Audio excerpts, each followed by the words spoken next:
All right. This is going to be a pretty short and simple video. Nothing too crazy.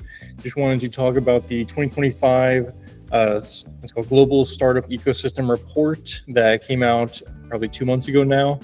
Just haven't gotten around to filming the video about it. Last year, I had a guest on to come in and talk about it, a guest from GEN, or the Global Entrepreneurship Network, to talk about the report in greater detail. This year, just kind of wanted to shoot a simple video about what's been happening since last year and some of the main points to kind of go over. So got a few points. I'm going to break this video down super simple. Main points, main takeaways, the rankings of how they ranked all these different ecosystems around the world, and they ranked hundreds, but we're not going to go over all of them. We'd be here all day. And then lastly, kind of my own opinions about what we're seeing in this report and where it's going. So starting off, main points. We got 10 main points we're going to go over real quick. Number one, Asia is on the rise. Keep an eye on Asia everywhere from Seoul, South Korea, to Tokyo, Japan, all over Japan, Bengaluru, and all over India. We're seeing a lot of these startup ecosystems. They're no longer emerging. They're now maturing startup ecosystems where you can go and readily find venture capital, even some angel investors, previous exits, co-working spaces. A lot of these signs that more mature startup ecosystems all around, the US and Europe that have had for a while, you're starting to see them more and more in Asia. So keep your eye on them. Some of the main reasons for their growth is things like startup passports. South Korea and Japan are kind of known universally now as having great startup visas, as well as very tax-friendly environments for startups. There's a lot of other, this isn't so much tax-friendly, but more policy-friendly. Places like Singapore, where I believe it's if you graduate college in Singapore and you have a startup idea, the government will just give you your first $10,000 to go and start it and see if you can do it. So love that policy. Highly recommend checking out Singapore. A lot of cool stuff happening in such a small piece of land, but they're really doing great. Point number two, Europe is on the decline. There's a lot of reasons for this, but the first main one you'll probably hear from a lot of startup founders over there is overregulation. So if you are an AI or fintech startup founder, you're probably not going to be looking at Europe to make your base of operations. The amount of regulation that you have to go through and hoops you have to jump through to start anything like that over there is just unimaginable. So a lot of them, if they want to continue building their thing, they will usually move to the US or Asia to build their product and then sell it to those markets instead of starting and building in Europe, just because of the overregulation. The next one is kind of higher taxes. There are some countries that will have taxes up to 30, 40, 50%. And it's very hard to pay a team salary or raise funding for a startup when investors know how much of your money is going to go directly towards taxes.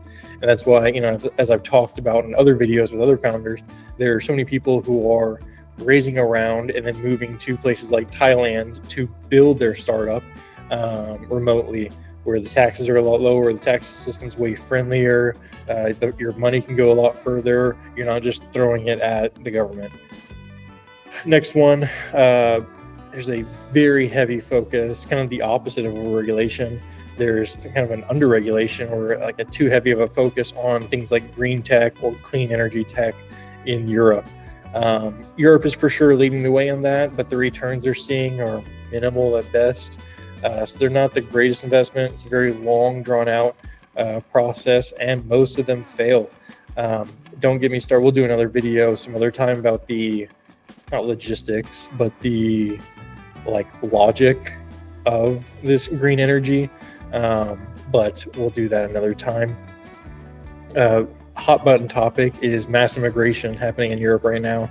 Over the last 5 years, we've seen hundreds of thousands of immigrants from the Middle East and from Africa pouring into Europe, and we're also seeing much higher crime. And one thing that isn't really talked about a whole lot, when it comes to these startup ecosystems is to have a thriving startup ecosystem, you usually need to have a pretty low crime environment. So if you're these more tech-focused people that are used to a certain standard of living, why exist in Europe when you can just take your skills and work remotely from somewhere that has a lower cost of living and is safer, maybe better education, or like somewhere else? So we'll see how Europe handles that. I think I saw earlier today there are riots happening in London, there are riots happening in Spain. So we will see what happens over the next few years, because this does affect these startup communities in certain areas if mass immigration gets too out of hand. So that's Europe. Number 3, America hasn't really changed a whole lot over the last year whenever it comes to its startup ecosystem. Silicon Valley and New York are still holding pretty dominant. We've got a lot of other startup ecosystems like Miami, Boston, Philadelphia, Austin. They're all over. So still kind of the 800-pound gorilla, but we'll see how long we can hold on to that. So number 4, funding for early stage startups has been plummeting since 2022. There are a lot of reasons for this, but I would say the top reason for this are tools like Replit, Cursor, ChatGPT, Claude, Grok, Windsurf. I think they just got acquired by ChatGPT or OpenAI. If you can build your MVP, get it out there, make your first few sales, and you don't have to, become a unicorn overnight, but if you can go out there and make $50,000, $100,000 off of this, and you don't need to go and raise a friends and family or a pre-seed or even a seed round, then why start there? Why not just start at a Series A or high or the equivalent, or call it a seed round, but then raise a few $1 million off of that. So it's getting easier to build these MVPs. It's getting easier to launch a startup. It's getting easier to make your first few $100,000 without having to go and raise those earlier rounds for most people. So very good for MVP testing and talking to customers. Number 5, late stage funding is slightly better than in the past. So kind of on that same point as number 4, if it's easier to get past those early stages, why not just skip them and go towards later ones? We're also seeing, bigger rounds, or not bigger rounds, but more people just going towards bigger rounds at the end of the curve. So number 6, since 2023, the total value of exits has actually decreased by 4%, and the number of exits has decreased by 9%. So again, if you can be more revenue positive, why not? One thing I didn't write down here is kind of 2020, 2021, we had a huge spike in investment because kind of 2019, 2020, everybody was just kind of holding their breath. And there was no funds happening kind of at the peak of COVID. And then as soon as, things started opening back up, everybody started throwing money everywhere. So I take all of this with a big grain of salt, because I think that 2021, early 2022 time period, we saw some heavily overvalued startups and a lot of things crash and burn whenever things were just overvalued and there was just so much money pouring into the system. So I think that time was not normal, and I think things are getting back to more normal now that we're a few years away from right after COVID. However, Trump's tariffs have also thrown another wrench in there, and whatever he's doing this week doesn't make things more simple. So we will see. If you're a great founder, we'll just roll with the punches. I want to see these last 4 points all together because I've got a point with all of them at the same time. Number 7 is AI and big data. Startups were the largest recipient of VC funding at 40% of all VC investments, which is an increase from 26% of all VC investments from last year. Number 8, blockchain funding grew by 0%. Didn't shrink either, so I guess that's good. Number 9, clean tech funding shrank by 40%. Number 10, ed tech funding shrank by 57%. So I say all those together because here's the thing that isn't talked about enough. I wonder how many of these startups that are categorized as AI and big data are actually ed tech, or clean tech, or blockchain, or fintech, or these other industries, but they're just heavily influenced by an AI component part of their thing. I wonder how many of these have branded themselves as AI instead of branding themselves as one of these other industries, so that they can attract more investors. Obviously, AI is the hot button topic right now. Obviously, it's the catch-all word you want to throw into your pitch deck when you're pitching investors. But I wonder how much of these really are fintech or edtech or clean tech, but they're just playing to that AI, zeitgeist. So I don't know. I don't have any data to back that up, but my hunch is a lot more of these are other industries, but just playing into being an AI startup. So to counter that, there is also huge investments going into these different startups that are only AI, of Replit, of Cursor, Windsurf, things like that. They are raising big rounds. So point, counterpoint, however you want to put it. All right, the rankings. So a few points, and then I'll just read off the kind of top 20. London fell a spot to number 3 for the past few years. It kind of been tied up there with New York for number 2, but now it's number 3. Boston moved up 1 spot to number 5. Paris moved up 2 spots to number 12. Philadelphia made a huge jump up to number 13. Honestly, would not have seen Philadelphia. I haven't heard a whole lot from there, but I hope to get to talk to more founders from there soon. Bangalore and India broke the top 20 at number 14 for the first time. Hong Kong moved up from an emerging ecosystem, is what they categorized it as, to number 27 globally, which is huge. And all the Chinese ecosystems have moved up at least a few spots. Giving a little bit of context, the people who write this report, it is a mixture of Startup Genome and the Global Entrepreneurship Network. I will put a link to this report below so you can read it yourself. Again, this is just a high 20,000 foot view of it, because this is a 328-page document going over every ecosystem they can fit in it. So I'm just going to give you the top bullet points. Let's go through kind of top 20, who they are.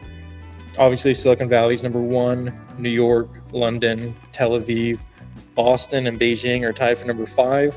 Los Angeles, Seoul, Singapore, Shanghai, Tokyo, Paris, Philadelphia, Bengaluru, Seattle, Chicago is number 16. Shenzhen and Washington, D.C. are tied for number 17. San Diego is 19.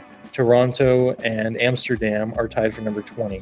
So those are your kind of top 20 ecosystems around the world, according to the Global Entrepreneurship Network and Startup Genome. So make with that what you will. Everybody's entitled to their opinion, unless you want to say your small town is top 20, which in that case you're wrong, is what it is though. So debate me in the comments, I guess. All right, last part, my opinions. Super simple. Three big points I wanted to make. 1, keep an eye on East Asia. There's a lot of stuff happening in Japan, Korea, Singapore, China, Taiwan. Keep an eye on those places. 1, the birth rate crisis is heavily affecting them. And honestly, I'm very much interested. If you watch this channel, you know the 3 categories I'm trying to find out more about right now are cybersecurity, or what I recently heard somebody recategorize it as is defense. So I'll be looking more into that. AgTech, agriculture tech, and I don't know if this is a word, but I'm going to say it now. And if you hear it from somebody else, they heard it from me. Geriatrics tech, or just, any sort of tech that helps better take care of the elderly. As, our baby boomers in the US are getting older, who's taking care of them? Do we have enough nurses and caretakers to take care of these people? I don't know. Are robots going to have to be the ones to do it in the next few years? What does a nursing home look like? What's Elon Musk's his cyber bot, Tesla bot, whatever he's calling it, Optimus Prime, whatever he's calling it today. Are nursing homes just going to be staffed by 20 of those? Maybe.